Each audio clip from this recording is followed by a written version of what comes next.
Se você deseja emagrecer, aumentar a sua saciedade, parar de ficar com fome o dia inteiro, comer toda hora e prevenir doenças como diabetes tipo 2, você precisa entender sobre índice glicêmico. Meu nome é Luísa, eu sou nutricionista e hoje a gente vai conversar um pouquinho sobre o índice glicêmico. O que afeta o índice glicêmico, né, de um alimento, quais são os riscos, né, o que acontece no nosso corpo quando a gente consome alimentos que têm um alto índice glicêmico e como controlar o índice glicêmico na prática. Então, se você tem interesse nesse assunto, assiste esse vídeo até o final. Então, o que é o índice glicêmico? Ele é uma medida que classifica os alimentos fontes de carboidrato de acordo com a velocidade que eles aumentam a glicose no sangue. Então, sempre que a gente consome algum alimento, eles aumentam a glicose, o açúcar no sangue, tá? E a velocidade que isso acontece é o índice glicêmico. E o índice glicêmico pode ser baixo, classificado, né, de 0 a 55, e aí alguns alimentos, lentilha, grão de bico, maçã, nozes, aveia, tem o índice glicêmico baixo.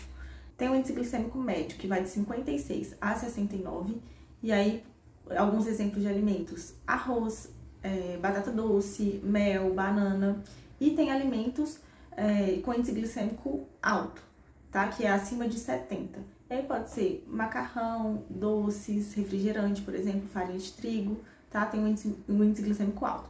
Então, sempre que a gente consome um alimento com índice glicêmico mais baixo, ele vai aumentar a glicose no nosso sangue lentamente e evitar também que haja um pico de insulina. A insulina também vai ser liberada lentamente.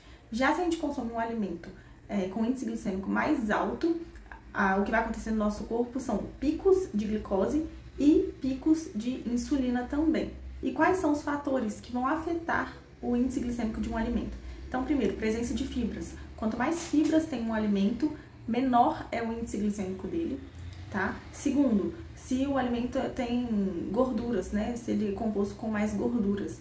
Por quê? A gordura vai retardar o processo de absorção, de digestão e absorção daquele alimento, consequentemente levando a glicose no nosso sangue mais lentamente.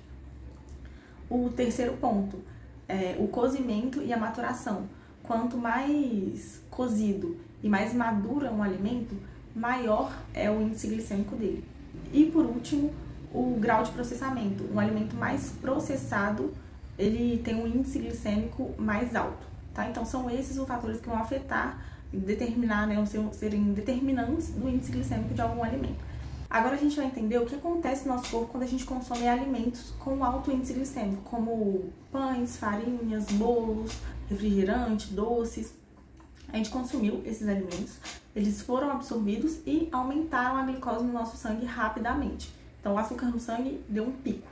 E aí o pâncreas, que é responsável por liberar a insulina, e a insulina é o hormônio que vai pegar essa glicose que está no sangue e levar para dentro da célula, o pâncreas tem que liberar muita insulina para controlar esse tanto de glicose que está no nosso sangue agora. Então, subiu, deu um pico de glicose quando você comeu esse alimento, o pâncreas libera muita insulina também, então dá um pico de insulina.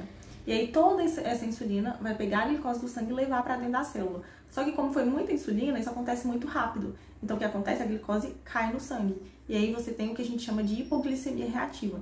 Então já aconteceu, por exemplo, de você comer algum alimento, pode ser depois do almoço ou algum alimento desses que eu comentei, né? Pão, uma pizza, um hambúrguer, alguma coisa assim. E aí você comeu e logo depois ficou com muito sono, um sono irresistível, teve taquicardia ou teve zumbido no ouvido ou mudança, né? Parece que muda a acústica assim no ouvido, ou uma fraqueza também, ou você começa a tremer. Tudo isso são sintomas de hipoglicemia. E é uma hipoglicemia reativa. Por quê? Você acabou de comer, mas como você teve um pico de glicose, de insulina, a sua glicose, e essa glicose, né, foi para dentro da célula muito rápido, a glicose caiu no sangue, você teve uma hipoglicemia reativa. E aí, se isso fica acontecendo, né, esse ciclo se repete, se repete, se repete, você pode gerar uma condição que a gente chama de resistência à insulina. Você fica resistente à insulina. Então, cada vez mais o pâncreas tem que liberar mais insulina para controlar a glicose no seu sangue, tá? Que aumentou demais por conta do alimento que você comeu. E esse é o início de uma pré-diabetes, uma diabetes tipo 2, tá? Então, tem que ter muito cuidado com o índice glicêmico dos alimentos, o tipo de alimento que a gente escolhe para consumir. E a gente entra agora, né, o que eu queria comentar com vocês dos benefícios de controlar o índice glicêmico. Primeiro, a gente vai evitar esses picos de glicose e de insulina no nosso sangue, né, evitando essas doenças que eu comentei, né, como diabetes tipo 2, por exemplo, a gente reduz a fome e aumenta a saciedade, o que ajuda, né, no controle do peso.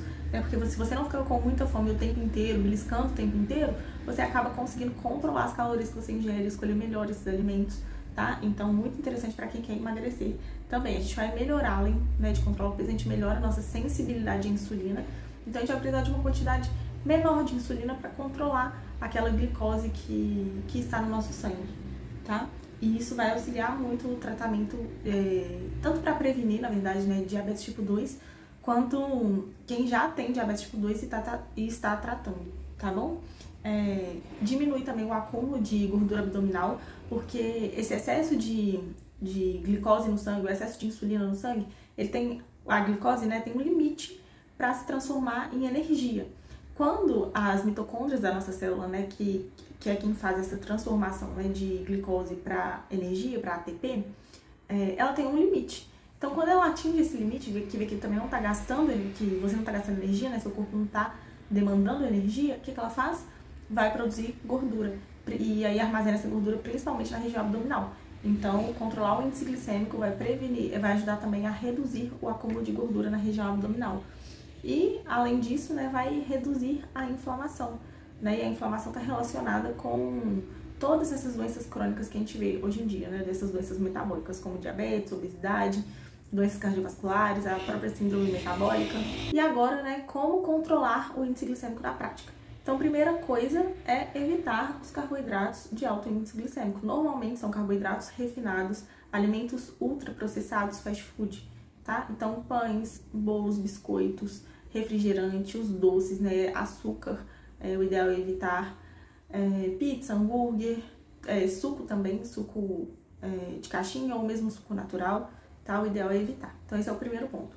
Segundo ponto, escolher aqueles alimentos que têm carboidratos complexos, né, como os tubérculos, né, igual batata, doce, inhame, baroa, pode ser o arroz integral também.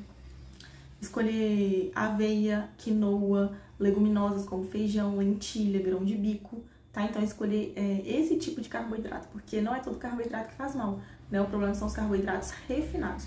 Os carboidratos complexos que mantêm o alimento, né, integral com as fibras ali, eles são sim interessantes para a nossa saúde. Então, esse é o primeiro ponto. O segundo ponto, na verdade o terceiro, né? Então, o terceiro ponto é aumentar a quantidade de fibras, né? Então, bastante frutas, verduras, saladas, tá? Porque as fibras também vão ajudar a diminuir a velocidade da absorção daquela refeição que você estiver comendo. Consequentemente, diminui o índice glicêmico também, né? Então, evita que haja picos de glicose e de insulina no nosso sangue. Quarto ponto que você pode fazer para controlar o índice glicêmico de uma refeição é fazer combinações. Não comer só o carboidrato, mas comer fontes de proteína, alimentos fontes de proteína e fontes de gordura também. Tem até uma receitinha que eu gosto muito, que é basicamente um pão. Eu gosto muito de usar pão de fermentação natural. Então você vai pegar uma fatia de pão, vai colocar abacate ou avocado, né? Coloca nesse pão e coloca um ovo. Eu gosto muito de ovinho com gema mole também, então você pode colocar por cima. É uma opção, né, que você juntou uma fonte de carboidrato, uma fonte de gordura e uma fonte de proteína. Então, o índice glicêmico dessa refeição está controlado. No seu almoço, por exemplo, você quer comer um arroz ou uma batata ou mesmo um macarrão, o que você tem que fazer? Coloca uma fonte de proteína junto, um franguinho, uma carne ou mesmo ovo, e uma salada junto, bastante vegetais, legumes junto, porque aí você controla o índice glicêmico da refeição como um todo. Coloca um pouquinho de azeite por cima, também muito interessante. E por último, a quinta dica é a ordem que você vai comer os alimentos. No almoço, sempre comece a sua refeição pela salada, né? Pelos alimentos fontes de fibra e pela proteína. Não precisa comer tudo isso primeiro para só depois comer o carboidrato. Pelo menos as 3, 4 primeiras garfadas que você der, que seja desses alimentos, tá? Porque a gente reduz a velocidade de digestão e absorção. Consequentemente, a velocidade que a glicose chega no sangue é mais lenta, tá? Menor, a velocidade é menor. Então, muito importante também, uma estratégia muito boa para controlar o índice glicêmico. Bom, eu espero que você tenha gostado desse vídeo. Isso é uma das coisas que todo mundo precisa fazer. muito importante pra gente realmente ter saúde, tá? Se você gostou desse vídeo, não esquece de curtir o vídeo, compartilhar com aquelas pessoas que você sabe que precisa. Deixa aqui um comentário, se você alguma sugestão, se você for com alguma dúvida, pode deixar aqui também pra gente conversar mais.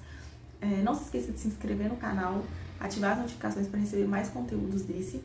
E se você deseja um acompanhamento nutricional comigo, vou deixar o meu contato aqui na descrição do vídeo. Vai ser um prazer fazer esse acompanhamento e ir nessa jornada com você, tá bom? Um beijo e até o próximo vídeo.